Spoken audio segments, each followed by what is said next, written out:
Sekarang kita evaluasi sebentar ya, tolong sabar belajarnya, kita gali setiap kalimat-kalimat Qur'annya, kita turunkan ayat-ayatnya. Sekarang pertanyaan saya, tanya pada masing-masing ya, sudah kelihatan dari sisi aspek-aspek yang lain. Berapa usia kita masing-masing? Dari nikmat usia yang telah dititipkan itu, berapa yang sudah jadi ibadah? Saya ulang ya, berapa usia kita masing-masing, tanamkan pada diri kita, tuliskan yang besar di setiap catatannya.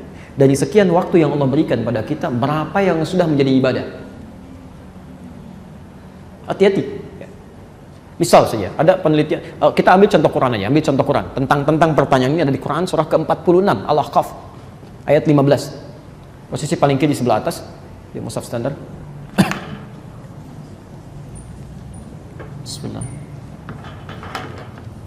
Quran surah ke-46 Al-Ahqaf ayat ke-15. Wassaynal insana biwalidayhi ihsana, ada? Ya, dan kami wasiatkan kepada manusia. Insyaallah. Artinya wasiat. Biasanya kalau Bapak Ibu mendengar kata wasiat, yang tersirat apa? Mau meninggal itu ya. Baik. Wasiat itu asalnya bukan mau meninggal, bukan. Wasiat itu pesan yang sangat kuat.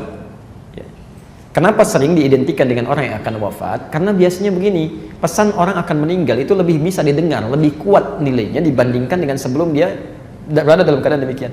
Ya. Ibu ngasih tahu anak, sholat ya nak, tenang aja mah, gampang, gitu kan? Tapi kalau info sudah 3, ya semua sudah dipasang, nah sholat ya iya mah, lebih cepat. Ada wasiat di situ. Ya.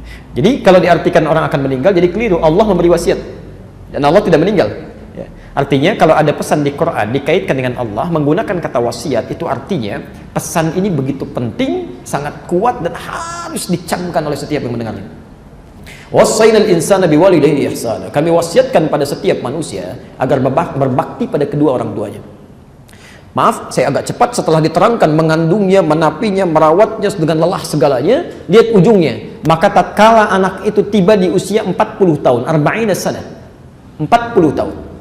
Dan diantara kita tidak sedikit yang sudah mencapai itu, bahkan lebih. Dia harus mengevaluasi dirinya dengan berdoa. Perhatikan doanya, Rabbi auzi'ni an ashkura ni'mataka allati an'amta 'alayya wa 'ala walidayya wa an a'mala salihan tarda. Lihat doa pertama, saya tidak akan bahas ini dengan panjang bagian pertama ini. Rabbi auzi'ni, ya Allah mohon bimbing kami an ashkura ni'mataka allati an'amta 'alayya, ya, atas nikmat untuk bisa bersyukur, ya, mensyukuri nikmat yang telah Engkau titipkan kepada kami, wa ala walidayya, dan kepada orang tua kami. Ya Allah tolong bimbing hamba untuk mensyukuri nikmat ini ya Allah, supaya bisa bersyukur. Ya. Yang paling menarik, perhatikan kalimatnya, wa an a'mala salihan tarda, dan mohon bimbing kami untuk bisa menggunakan waktu yang Engkau berikan ini, nikmat yang Engkau titipkan, untuk beramal soleh. Ya. Pelan-pelan. Kenapa ada kalimat amal soleh di sini? Karena jangan-jangan, mohon maaf, sudah Allah berikan selama 40 tahun, belum dia gunakan untuk beramal soleh. Anak 4 tahun sudah ke masjid. Bapaknya yang 40 tahun nggak mau ke masjid. Pak, kok nggak ke masjid? Anaknya ke masjid, kan sudah ada perwakilan dalam keluarga. Allahu Akbar. Ada kalimat itu pernah kami dengar saat ada di Jakarta, salah satu sudutnya. Ada, ya. Masya Allah. Anaknya menghafal Quran, bapaknya mau baca pun belum tergerak. Atau ibunya demikian. Ya, padahal baru 4 tahun. Ya, ada yang keliru. Karena itu setiap manusia mesti mengecek. Kalau sudah ada 40 tahun dari usianya, saya berikan gambaran sederhana ya. Ini penelitian pernah dilakukan, walaupun ringan.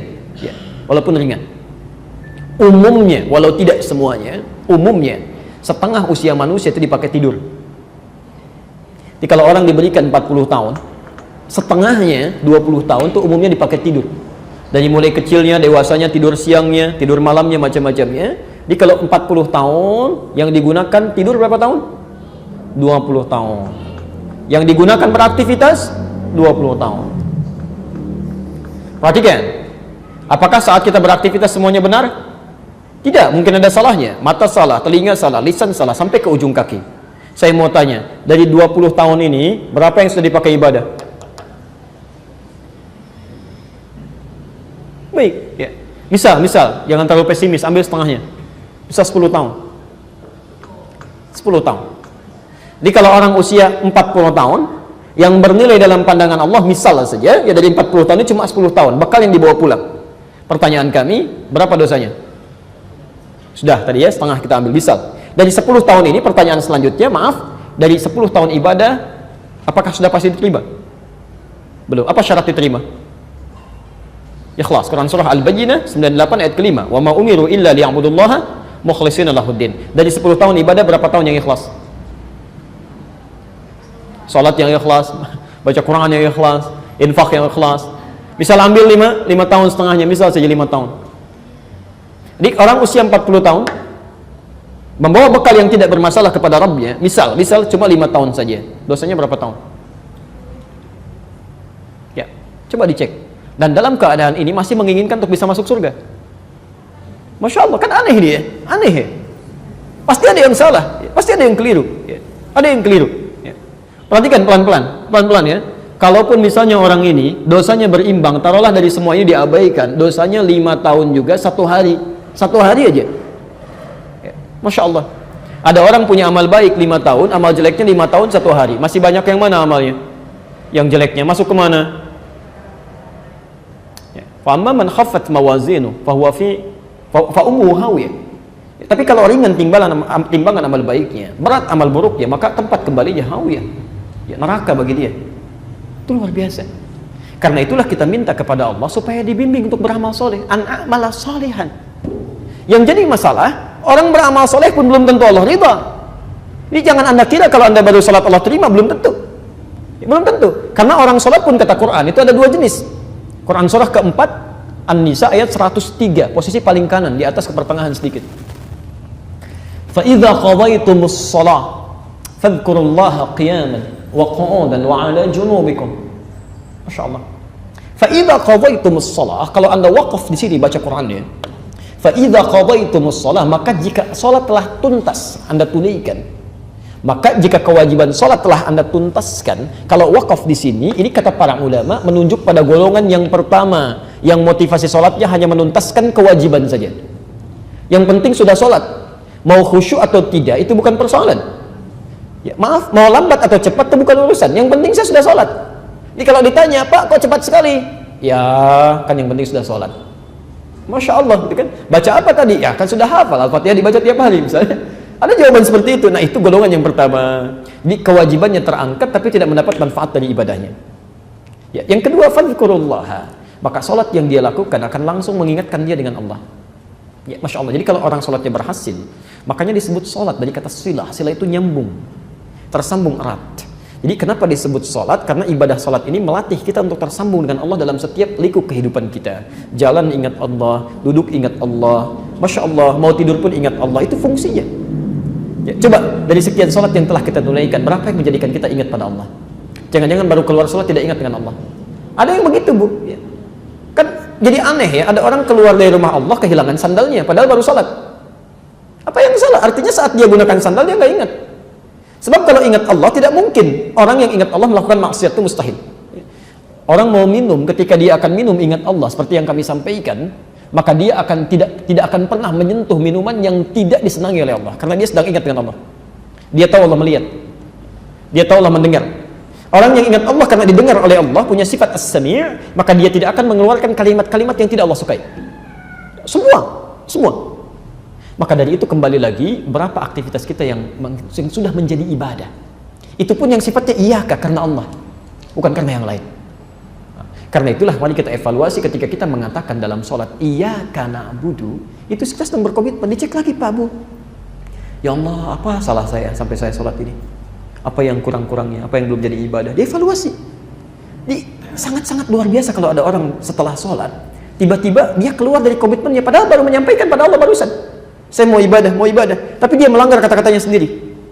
Itu ada yang berbahaya di situ. Ya. Makanya kalau kita sholatnya benar, itu baru selesai sholat saja, Masya Allah, kesalahan-kesalahan kita sepanjang bukan dosa besar, itu antara sholat ke sholat bisa terampuni. Bisa terampuni. Ya. Pernah dengar hadis ini? Hadis Muslim, nomor hadis 223. As-salawatu ila as-salawat, wal jumu'atu ila al-jumu'ah, wa Ramadan ila Ramadan, kaffaratun lima bainahunna. Ya. Sholat satu ke sholat yang lainnya, Jum'ah ke Jum'ah ada pekanan, wa Ramadan ila Ramadan ada tahunan. Kalau benar ditunaikan kata Nabi, kafaratun itu akan menghapuskan ya lima bainahunna, dosa-dosa yang pernah dikerjakan di antara keduanya. Jadi kalau Anda tadi punya salah misalnya saat salat subuh sampai ke zuhur, dan mustahil ada orang tidak berbuat salah, maka saat Anda salat zuhur itu benar salatnya, tuntas semua kesalahan dan dosanya, digugurkan oleh Allah. Ya, kecuali dosa besar. Ya, dosa besar. Maaf, yang pekanan Jumat ke Jumat selesai. Yang tahunan belum selesai pekanan, ya tahunan dihapuskan oleh Allah.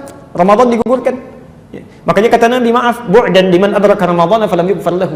Ya, celaka dan keterlaluan berlumur dengan kotoran. Ya. Di raghima anf itu salah satu maknanya bu'dan atau raghima anfun. Ya, di hidungnya ada kotoran, debu.